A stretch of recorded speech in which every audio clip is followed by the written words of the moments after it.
Hello మిర్గం చేపల పులుసు ఎలా వేయాలో చూపిస్తా. ఫస్ట్ చేపలు తీసుకోవాలి, మంచిగా కడుక్కోవాలి.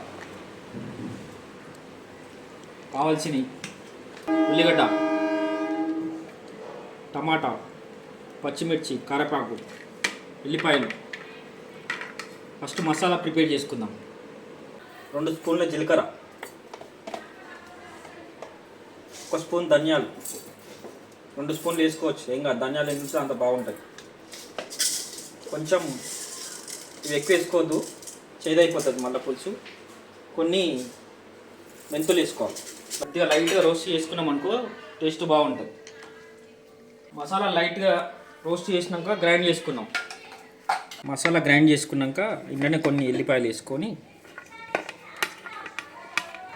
గ్రైండ్ చేసుకోవాలి. కొంచెం చింతపండు కూడా నానబెట్టుకోవాలి.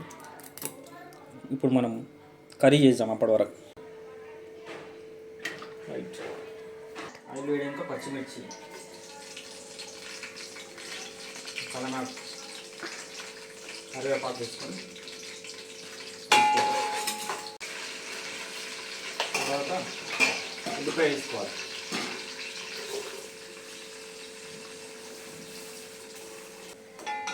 ఉల్లిపాయ త్వరగా వేయాలంటే ఉప్పు వేసుకోవాలి. మేమైతే పింక్ సాల్ట్ వాడతాం. టమాటా పేస్ట్ చేసుకోవాలి. అల్లం వెల్లిగడ్డ వేసుకోవాలి. కొంచెం గ్రైండ్ చేసి పెట్టుకున్న టమాటా వేసి పచ్చివాసన పోయే వరకు కలుపుకోవాలి. పచ్చివాసన అయినాక కొంచెం పసుపు, కారం వేయాలి.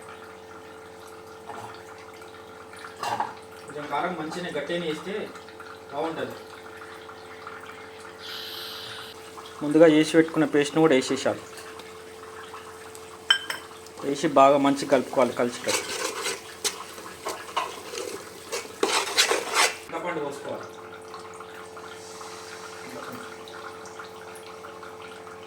వాటర్ పోసుకోవాలి. మన గ్రేవీ సరిపోయేంత వాటర్ పోసుకోవాలి. గ్రేవీ మసిలేదాకా పెట్టుకోవాలి. బాగా మసులుతున్నప్పుడు చూసుకోవాలి ఉప్పు ఉందా లేదా, టేస్ట్ ఒకసారి చూడాలి.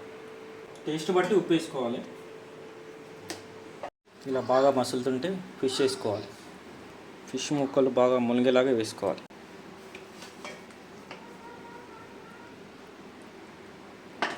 ఫిష్ వేసుకున్నాక మంచిగా ముక్కలు మునిగేటట్టు పెట్టుకోవాలి. ఇప్పుడు 15 నుండి 20 నిమిషాలు మసలించాలి. పులుసు మసులుతుంది. స్పూన్ పెట్టి కలిపితే ముక్క చితికిపోతుంది. బాణీతో మంచిగా ఊపాలి. ఇట్లా మంచిగా కలుపుకోవాలి. స్పూన్ పెడితే ముక్క మొత్తం చితికిపోతుంది.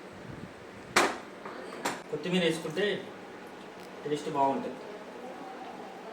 ఆల్మోస్ట్ ఉడికిపోయినట్టే ముక్కలు. ఆహా, గుమ్మగుమ్మడి ఆడే ఫిష్ పులుసు రెడీ. ఏదో ఫస్ట్ టైం ట్రై చేసిన ఫిష్ పులుసు.